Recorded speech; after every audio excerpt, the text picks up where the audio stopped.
Yes, this is the Tactics board where we have a list of questions for Coach Jack Wilshere about life, the other side of the touchline. How long have you been in charge? What though? The under what? You know this. I can't remember. 18s? Yes. Okay.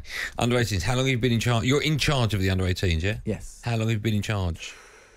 End of July I started, I think. Okay. How's it all going there, firstly? How are you getting on? You enjoying it? I absolutely love it.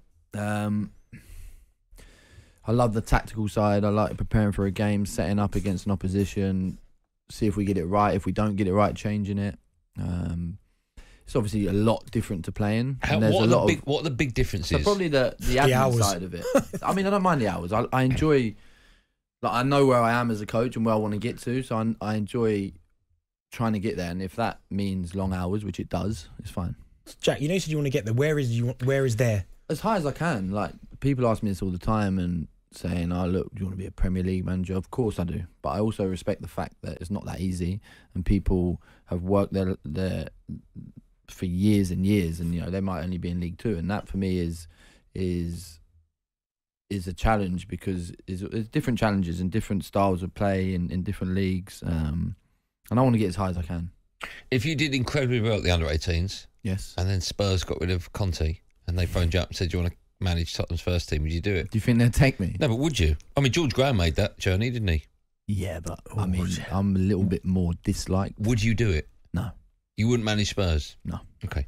Oh, get him off.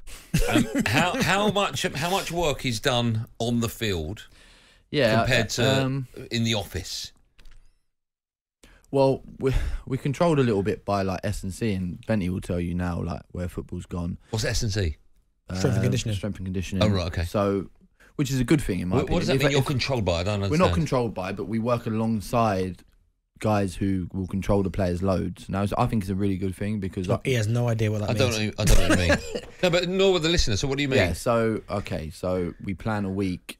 Let's say we plan 6 weeks in advance, and how hard they work will go up like that, and then come back down like that, and it's constantly like that. So it's very much, there's a lot of work that goes into it, and it's a good thing because I'm a player who would have definitely benefited from that. Right. They weren't around when I was. You're talking about like red zone stuff, aren't you? Yeah. Where they could see when you're at high risk of injury because your load's too much. Yeah. Right. But we also want to push them as well. Yeah. So it's finding that balance. So there is a lot of work. And then obviously, like, we sit down. Can I ask, sorry, just come back to what you're saying. Will that make a difference in your team selection, having those stats in front of you? Yes. It will? Yeah. Wow. What a difference. As well, like, the technical side of it as well. So we get all the stats from that side of the game. We've got a great analysis team who provide us with all that stuff. But if you've got a player that's, I don't know, that's a centre-half for argument's sake, but his stats are quite low. He looks like his body needs a rest. Yeah. Yeah. And even though he looks like he's fine, but the stats are telling you he's not, you won't play him? No, there needs to be a little bit of a human side to it as well. Where you have a chat with someone, say, "How do you feel? Is everything all right?" But also, yeah, pretty much that is how it works. Yeah. What's your best win and your worst win? Best win was we beat Tottenham 4-1. Oh my! You definitely get that Tottenham job. I'll tell you that now. Yeah, it was so good. Was it? Where was that? Their gaff or your gaff? It was our gaff. Yeah. Jermaine Defoe was on the bench as well. But do you know what's mad? You said that because you told me that earlier. Yeah. But because he's an ex-player, but kind of current, and you're current, just coming out of the game. Do you look at that as like competition? Like, yeah. No, I didn't. You do. No, I didn't. We used to have. So I played with Jermaine for England, and there was one season where Tottenham were like 9 points ahead of us. We were playing them. They were 2-0 up at half time, and I wasn't playing. I was on the bench. So I was in the stand. I was injured, and Defoe was injured as well. And he was tweeting at the time, and I bet him at that moment that we would finish above them, and we did.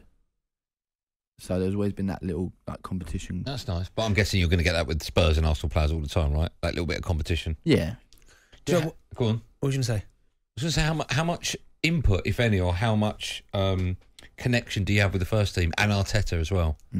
Yeah, we're quite lucky because, I'm quite lucky because I've got a relationship with Mikel, and I watch training all the time. I get to first team see training? his sessions. Yeah, Okay. I get to learn from him. I said this before, like, he's actually someone who inspired me to be a coach when I went back there last year. I always thought about coaching, but saw the way he coached, and Aaron mentioned it, like the level of detail he goes into. And he's top for me to learn from, to watch him, get ideas from him, run things by him. He's really good.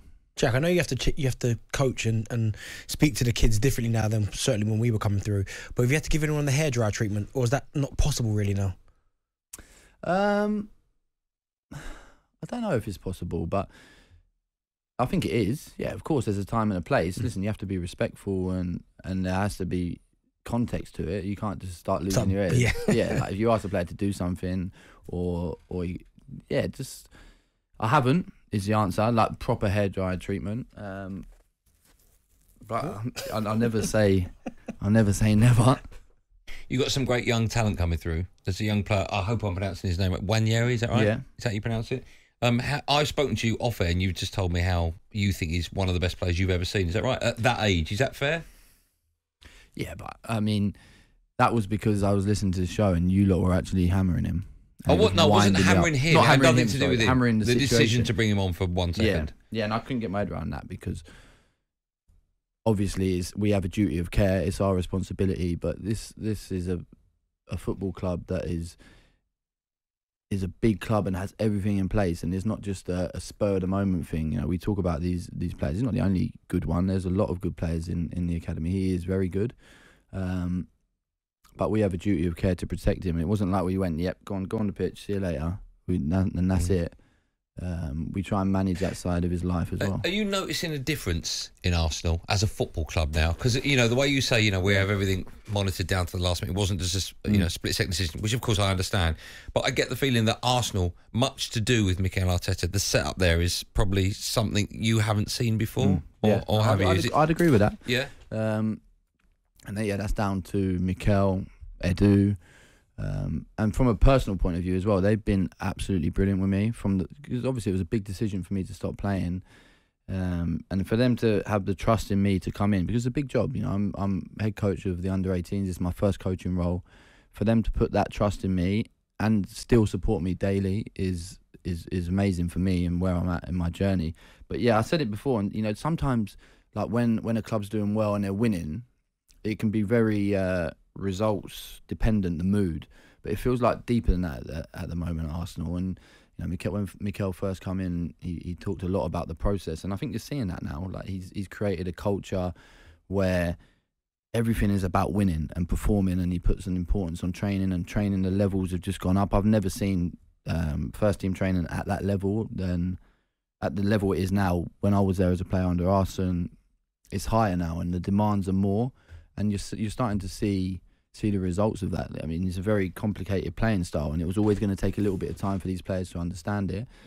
But yeah, the club's in a great place, and I think the fans are seeing that, which is most important. Mikel talks a lot about the fans and how big they are, and Benty goes to the stadium. The atmosphere, again, is the best I've ever seen it. Just quickly, because we're running out of time, is the club ready to win the Premier League this season? And by that I mean the depth of the squad, the mentality, etc. Is the club ready? Yeah, of course the club's ready. It's a massive club, and we challenged before for leagues, and yes, it's been a few years. But I heard Mikel talk a lot about, and the more I coach, the more I see this, you have to take each game as it comes. And what I said about Mikel being so good and setting the team up in a certain way, I think, this is my own opinion, I think we have a chance in every single game because how prepared we are. And then you need a little bit of luck, of course you do. But we'll see. We'll take each game as it comes and then see where we are. Good answers. That was like a serious chat. I know it was. Yeah, Benny was giving me the eyes. He's never looked at me like that before. I was intrigued. Yeah. Let me just write down A+, 10 out of 10 for me. Right, that was today's talkSPORT. talkSPORT Drive with Andy Goldstein. Monday to Friday afternoon from 4 on AM, on DAB, via the talkSPORT app and on your smart speaker. talkSPORT.